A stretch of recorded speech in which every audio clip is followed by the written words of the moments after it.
Hello mga kadals, good afternoon. It's already 3 p.m. na ng hapon.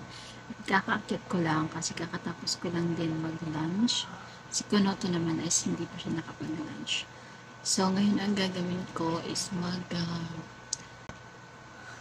matulog.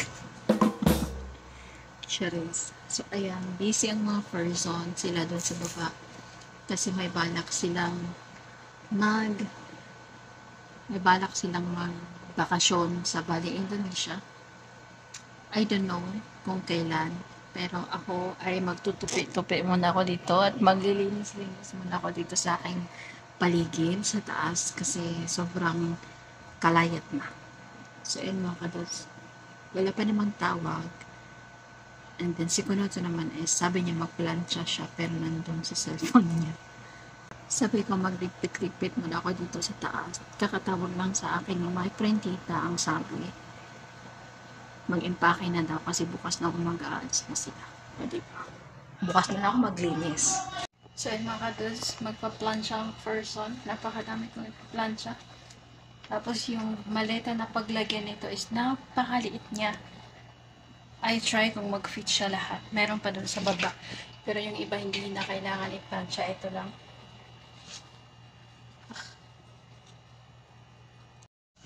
Ayan, tapos nang namalansya ang person. Makakapal yung dinadala niya kasi nagkamali ako. Hindi pala sa Bali, Indonesia. Sa Geneva pala. So, ay mga kadun, sobrang lamig daw kasi nag-snow na daw. Charis. Kaya makakapal yung pinagdadala niyang mga damit. Hello mga kadun. So, it's already 8:12 ng gabi. And then, kapababa ko lang 1 hour ako. Nagkape na naman ako. Pang 3 cups ko na to. Tapos, pinartniran ko siya ng shabu. Okay.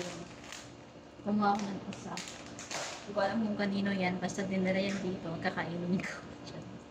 So, ayan. Update natin is dumating na pala yung bed ng aking printita. Kakatapos lang nilang nag-assemble. Ipakita ko sa inyo bukas. Kasi siguro maglilinis ako ng mga ilaw doon sa room niya. Yung kulang na lang doon is yung mga lamesa, and then yung mga gamit niya, and then kurtina. Konting-konti na lang talaga matatapos na yung kwarto niya.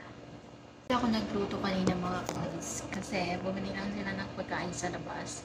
And then ngayon naman hindi ako magluluto. Nagluto lang pala ako ng itlog ng aking babakot 2 beses. Kaninang umaga at saka ngayon. Like 7 o'clock. Kakaalis niya lang. Bago siya umalis, kumain siya ng egg. Tapos binigay ko na din sa kanya yung niluto kong ampalaya kahapon kasi hindi niya nakain. So ayun lang yung ating update. And then mamaya pala ay kakain ako ng burger. Cheers! Mga kalis, ito na yung burger na sinasabi ko. Kasi bago umalis ni my enemy, kanina tinalang niya kami kung anong gusto namin, chicken or meat. Sabi ko chicken spicy. Ito na yun, kakainin ko na.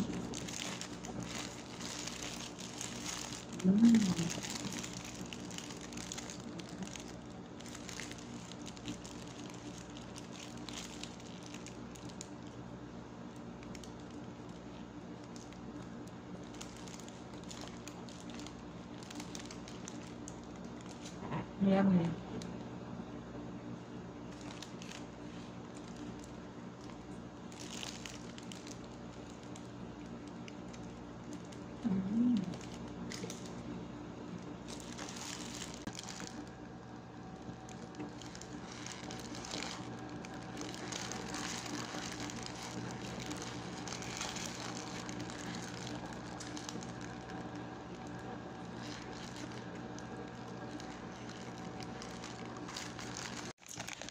Someone feeling very, very hot. What are you? I feel this on my. Yeah.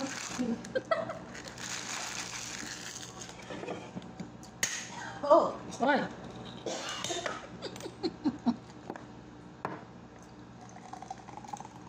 thought it is going to be like this one. What you ask for the chicken. This. With your eye. Oh, I feel this finger. But me, it's not too much because I like spicy. You know that I eat half. I have my fish on Daraja. Give me. I want it. It is this, but it is too much. You know that I'm finding rice? I leave my hina. I want to eat only the edge, and but then I will eat the chicken with the rice. It's nice. I cannot find rice. Kalas, I eat it from. I heard about. Yes.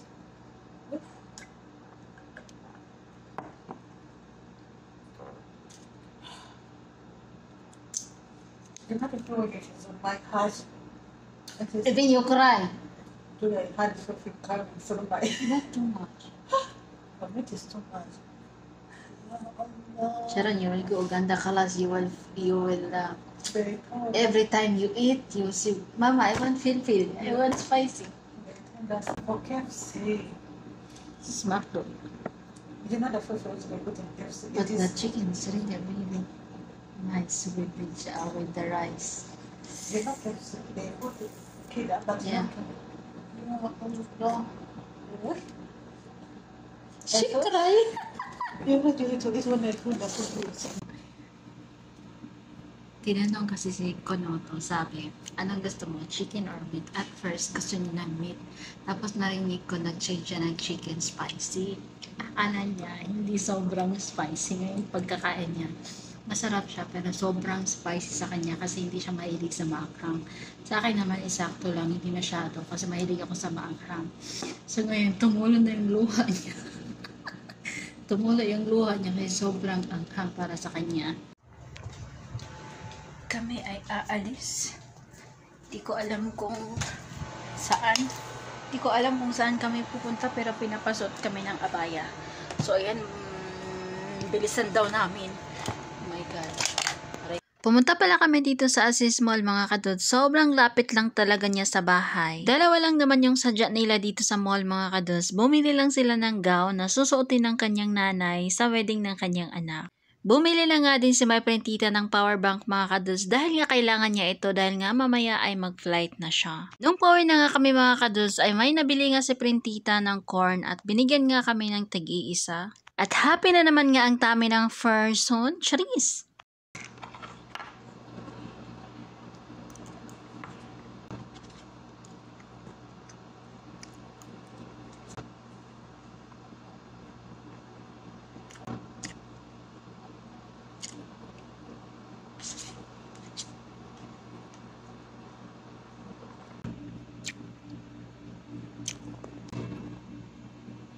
So yun mga kadods, it's already 11:15. Umakyat na ako. And ang flight pala ni Printita, ang alis niya dito sa bahay is 2:30. So umakyat na ako ng maaga at hindi muna ako matutulog pala kasi baka tatawagin ako or may kailangan pa siya. So I keep my window open para marinig ko kapag tumawag siya. So ayun lang mga kadods and bye!